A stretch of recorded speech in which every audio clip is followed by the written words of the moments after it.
How's it, guys? And welcome back to Cult Action Reviews.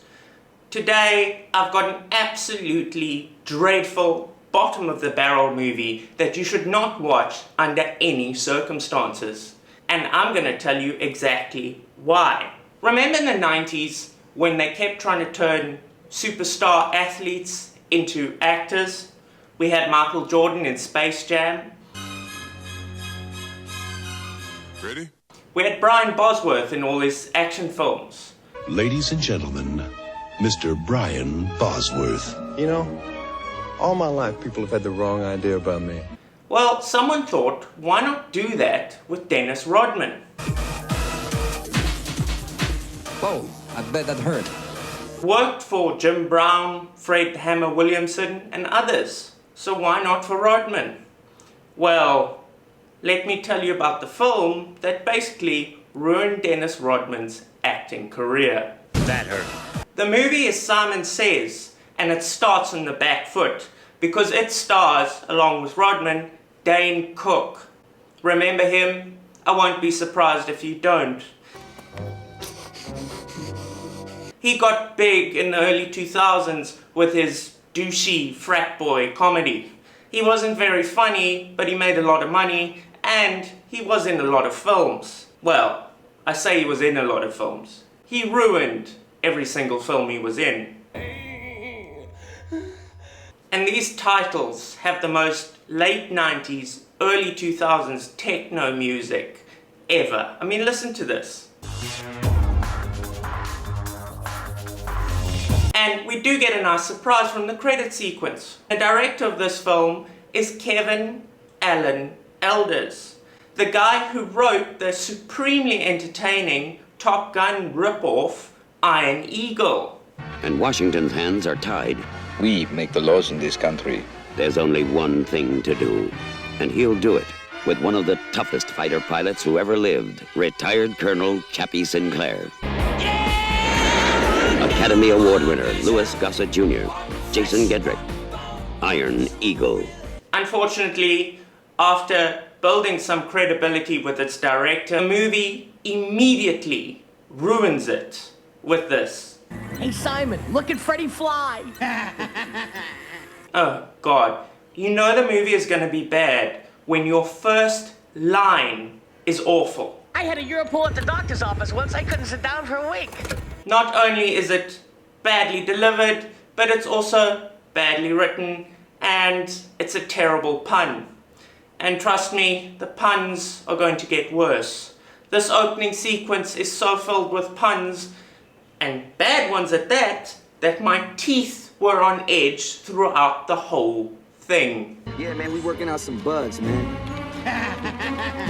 The painfully unfunny banter continues unabated for 2 minutes straight, and there are 3 puns within those 2 minutes. They thought this was funny, and the music sounds like it came from the Temu version of stock action movie music. Just pull back wider so we can see who he's waiting for. Yeah, I got it. It's friggin' terrible.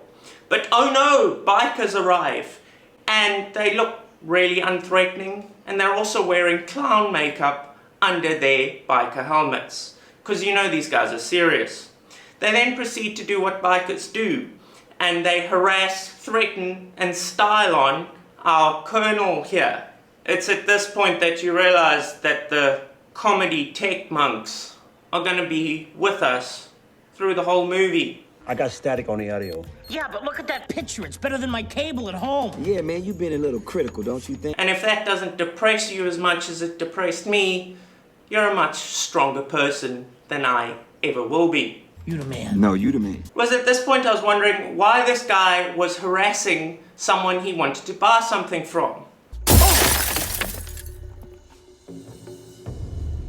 I don't know about you, but if someone chased me around the streets on motorbikes, destroyed my car, threw paint on it, smashed my windows, I wouldn't want to work with them ever again. What did I do? The deal is cancelled. The weapon isn't for sale. I think you'd better run that by me again, Colonel. But that's how a bad guy Ashton does his business in this film. And, you know, I just realized this film is trying so hard to be Bond, it's actually straining itself. Mother taught me to always leave a lasting impression. Bye-bye. But it's coming off more like the type of Bond you'd get from Temu for about $1. I hate people who renege on deals. I hate cowards who act tough. I hate colonels who think they're generals. And I hate bugs. The gist of all of this is that this dude with the cane, Ashton, our main villain, wants to buy a secret weapon from the military dude. Yes, Rodman to the rescue. Here he comes to save our military dude from the bikers.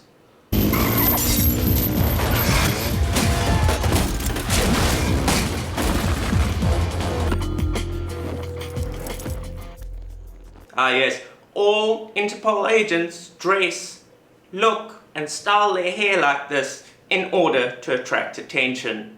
When did Interpol start hiring sideshow freaks? When did you start doing business with arms dealers, huh? It's very useful as a special agent to be the most noticeable person on the entire street. Come on, Colonel, I see this all the time. Another issue with this film, you know, added to the pile, is the fact that the editing is quite terrible.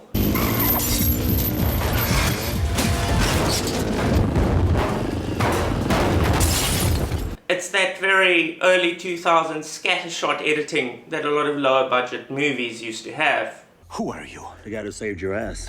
And after saving our military dude from the bikers and seemingly driving the bikers off, Rodman just leaves him there, rides off, you know. Why? Why not try and take him with you, you idiot? Maybe keep him protected? But, oh no, Rodman actually... I called him a cab. So, you know, he really is a hero. What happened? I scratched my bike, man. I'm only 10 minutes into this movie and I'm realizing that almost all of it makes me cringe so hard that it actually hurts. And you're lucky because I'm going to spare you from most of that. I had to watch this friggin' thing. We bad, and we can dance. 80 minutes of my life down the drain for Simon Says with Dane Cook and Dennis Rodman. What the fuck am I doing with my life? Come on, man. What I especially love about this is how chill these elite Interpol agents are, even though their mission failed spectacularly. What about monks on We weren't monks, we'd be on the road. Like a lot of this movie, the next scenes don't mean much, except Rodman plays this. No real comment. I just, you know, he doesn't look like the type of person that would hang out with this crowd and play this game. Oh God, they thought this was funny. Oh. And then, against all common sense, the film actually gets worse. Simon Says go for it! Huh? Hit the cat? Yes, come on! Don't you remember? Nick Miranda. Because Dane Cook appears. Yes! Come here! Oh man. So, apparently according to IMDB, they were supposed to cast Robert Downey Jr. in this role. But he wisely dropped out at the last minute, leaving them with no choice but to cast this guy. What, you had issues about hugging another man in public? This is France, buddy. Men kiss each other here. And you know, looking back, why was Dane Cook famous? Really, if anyone can answer that question, let me know. Because I really don't. Who found this guy funny? Acid on your ass, yeah. You believe this, homie? He really is like that one white guy who hangs out with a black dude once and then thinks he can use black slang all the time. I remember. Of course you do. I used to play with your detonators. Come on, man. That's really too much information. Come on, hang out with me. It'll be fun. It'll take 2 hours out of your day. Ah, yes, that one white guy who wants to hang with black people because he thinks it makes him cool. It's been like 6 minutes since anything plot relevant happened. It's just been comedy. And maybe you're starting to understand why I hate this film so much. Not bad, huh? Jesus, buddy, we're talking here. Why is there a random African man speaking gibberish and selling trinkets? And the plot finally kicks in. Cook is conning Rodman into following him to pay ransom for a supposedly kidnapped girl. I say supposedly because she doesn't know she's been kidnapped. Are you having fun? Oh yeah, beaucoup de fun. Let's go for a swim. Okay.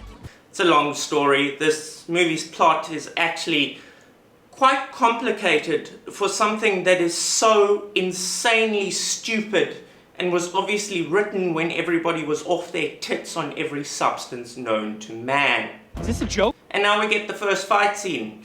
And you know what? It's not too bad. It's actually fairly well choreographed. The editing's a bit terrible, but you know, it's a 2000s Hollywood movie. Well, late 90s Hollywood movie. What do you expect? Oh shit, incoming! The real issue is that for this film to have been anywhere near watchable, the fight scenes would have had to have been absolutely amazing. And they're not. They're generic. Since they're not amazing, and they're just okay, Dane Cook just makes this film even worse. And throughout this sequence of fighting, none of this is explained. I don't know what's going on, and the film isn't entertaining enough to get away with this kind of thing. How about we go out for a drink? At this point, I was wondering if this film would ever make sense. And this is when I started drinking heavily to get me through the rest of this awful thing.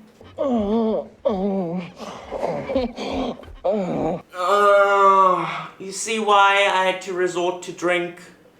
They thought this was funny. I'm not kidding when I say that the reason I was driven to drink and the reason that this film is so goddamn unbearably unwatchable is all down to this man. I was having a dream I was with Drew Barrymore. And in other news, apparently the case has a CD in it, and Ashton, the bad guy from earlier, wants it, and something about a kidnapping, and none of it matters. All you need to know is bad movies love world-ending MacGuffins like discs or thumb drives or whatever. They love these things. So Cook was sent by his boss to use the CD as ransom to get his boss's daughter back. And quite honestly, his boss can't love his daughter very much, because why would you hire this idiot to do anything important? His boss must not give 2 squirts of fried squirrel pea for his own daughter if he's hiring Dane Cook to get her back. I wonder why. Shit! I'm not kidding when I say, watching this movie, I had to stop every 2 minutes to take a breath and have a drink of something. It's that bad. But what happens next is Rodman takes the CD to the monks. There's more comedy. Dane Cook meets the monks. The CD is apparently full of... Man, this is some serious classified shit. Because, of course it is. All right, now God wants you to dance, Nick. Do the running man, Nick. Do the running man. This movie reminds you why there's literally nothing worse than bad comedy. I think a lot of this film was ad-libbed by Dane Cook, despite the fact that this film had 2 writers. So a lot of the film is just filled with scenes that don't mean anything, and it's just these comedians ad-libbing unfunny stuff. I'm cutting so much out. So much. I am sparing you. I had to watch this. And it just friggin', I swear, a piece of my soul died every time these people tried to be funny. They think they're Robin Williams. Come on, go, Nick. Say go, Jesus, go, Jesus, go. Go, Jesus, go, Jesus, go. I mean, what is this? Why? Why? Well, as said earlier, the disc is filled with guidance software. Cook knows nothing about it, knows nothing about the software. So Dennis Rodman has to find out, do some secret agenty stuff, and Cook tags along. But at least the kidnapped girl, Claire, who doesn't know she's kidnapped, is having fun. Someone has to in this film. I can tell you now, this love story doesn't really mean anything, doesn't develop or evolve. And Simon Says is a collection of loosely connected scenes that have no plot or relevance whatsoever. And if it was loosely connected action scenes starring Dennis Rodman, just being Dennis Rodman, it would actually be quite entertaining. Rodman has some kind of charisma that a lot of actors need to become an action hero. Rodman's got it. I'll never miss twice, brother. But unfortunately, they pushed him to the side for all the comedy ad-libbing. You will understand what an incredible time I've been having. But at least the kidnapped girl, Claire, is into this. And you shall continue to have an incredible time. I've set up a private tasting at the winery tomorrow. Man, all kidnapped people should be treated this well. Sex and wine? It's amazing.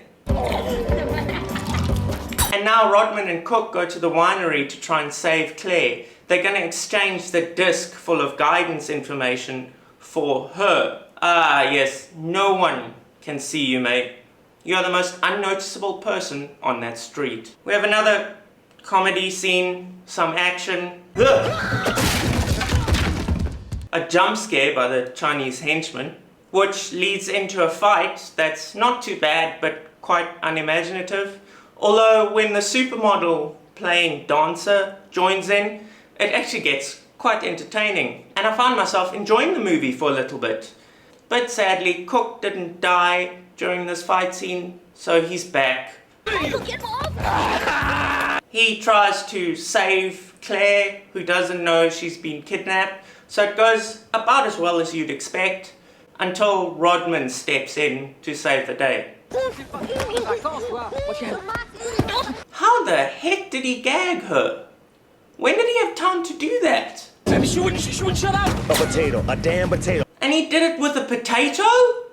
I tried grapes, but she kept eating them! Then we have a car chase where the car does some Timu Bond stuff. It would be alright, but Cook doesn't stop talking. So, you know, it's completely ruined. They then have to explain to Claire later on that she's been kidnapped. Again, it goes very well, because everyone in this movie, except Dennis Rodman, is a friggin' idiot. And check out the green screen here. As if I needed any more evidence that no one making this film gave a shit at all. Oh, right. Michael's father was going to kill me over computer software. So, from what I can gather of the plot, the disc is a guidance system for the secret weapon that Ashton was trying to buy from the Colonel earlier. That's about it. It's confusing and contrived, but that's the TLDR of it all. Impressed? Not really. This plot sucks donkey chunks. To get you the disc. Neither of us counted on the Interpol agent. This French accent, I mean, really? What the frack? The agent Crabtree has a plan, which you will explain. You must go and get your hands on girls' knockers. For reasons, we have another cool fight. And again, it is quite cool. When Cook isn't on screen, this film isn't bad. It's generic rubbish, but it's not insufferable. Oh yeah, of course this lady has a waterbed. I really miss this. I miss it too. This is new. A sex scene that's likely to cause seizures. Flashing light warning, guys. Flashing lights over. And while Rodman's getting his end away, Cook, being the absolute friggin' moron that he is, loses Claire. And then what happens is that Claire ends up getting kidnapped for real this time. You gotta love the generic stock Asian music for the Asian henchman every time he's on screen. So who is he trying to get the software for? Aston? If you know the answers, why are you asking me all the questions? Good question. We, the audience, know this. This scene is just filling time. The secret weapon? It's actually a laser. Because the writers of this movie saw the back of a pirated Bond DVD case in a shop in Hong Kong and just copied the badly translated plot. Cook, not being content with being the most useless person in this movie, decides to lead the bad guys to the monks, which leads to Rodman's secret hideout being all shot up. At least there are some explosions. I don't get why the baddies are doing this. They could have destroyed the disc here if it had been there. Checking one disc tray isn't enough to confirm that your CD isn't anywhere in this lab, you idiots.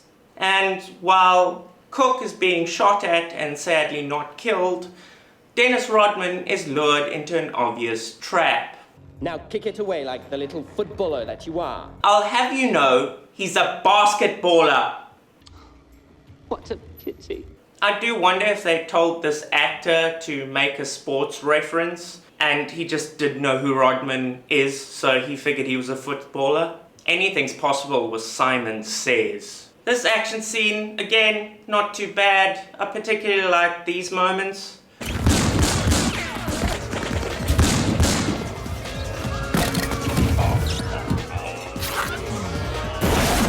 With the base destroyed and everything in shambles, now's the time for the good guys to gear up for the final fight.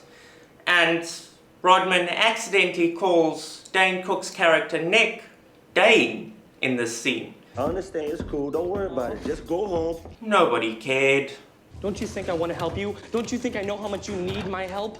I'm just no good. No shit, Dane. You are literally responsible for everything that goes wrong in this movie. You lost Claire, you led the bad guys to the secret base, and you conned Rodman into getting involved in it all. You absolute insufferable little man. A lot of personal issues, don't you? Don't move. Okay, that was pretty cool. This movie wastes Dennis Rodman. Simon, you are signing your death warrant, man. This kid's bad news. It's written all over his face. Sure, it's in French, but I can still read it. Ugh, shut up. This guy's been more useful than you, Cook. Shut up! Let's go. Oh, I cannot believe you are dragging me into this. I thought you just wanted to go, like, home. I swear, even the actors were tired of Dane Cook by this point. They seem to be genuinely trying to get rid of him. I'll spare you the next few scenes of the monk herding sheep, doing kung fu, and almost dying. I know it sounds like it would be entertaining, but it's not. It's supposed to be comedy, and this film doesn't even know what comedy is. Meanwhile, the sidekicks get to the bad guy's castle, and I realized that this dude should have been the sidekick. He's not annoying, he has martial arts chops, and he has some screen presence. All things that Dane Cook lacks. And this leads to a big shootout. Everyone converges on the castle, including the supermodel lady and Rodman, and there's a big shootout while Cook continues to suck. None of it is interesting, none of it is worth watching. It's just generic shooting and Cook being annoying and doing stuff like this. Oh god, he got paid to do this. That's a tragedy. At this point, I just wrote in my notes, every fiber of my being wants this film to end. Because even theoretically cool moments like this are, well, see for yourself. And this all leads to the final showdown where Ashton is arming his laser, which actually isn't a laser. It's a high-powered telescope for watching the stars. But anyway, he's arming it and Rodman has to stop him. And Ashton is trying so hard to be a Bond villain that I actually felt sorry for the actor. When I've dazzled them with my new toy's abilities, people will start paying me lots of money to destroy things for them. It's kind of sad, really. The final fight between Ashton and Rodman, isn't actually that bad. It's fair. Ashton at least gets a cool death, and the laser explodes because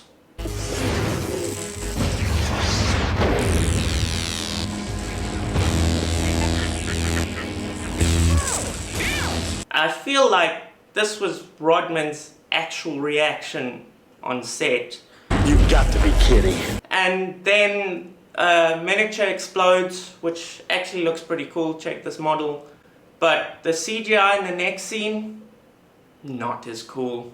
It all ends happily. Claire marries her boyfriend. Rodman rides away with the girl. And Cook, despite me not thinking it possible, makes me hate him even more. Ha! It's done!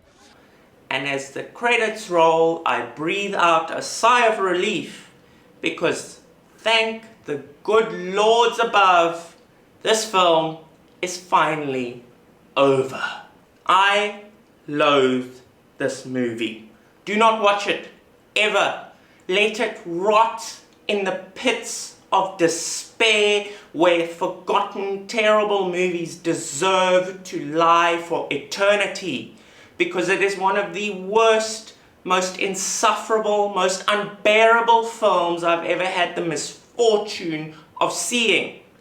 Ringo Lam, who produced this, was actually supposed to direct, but it wouldn't have mattered because Cook would have even ruined Ringo Lam's direction.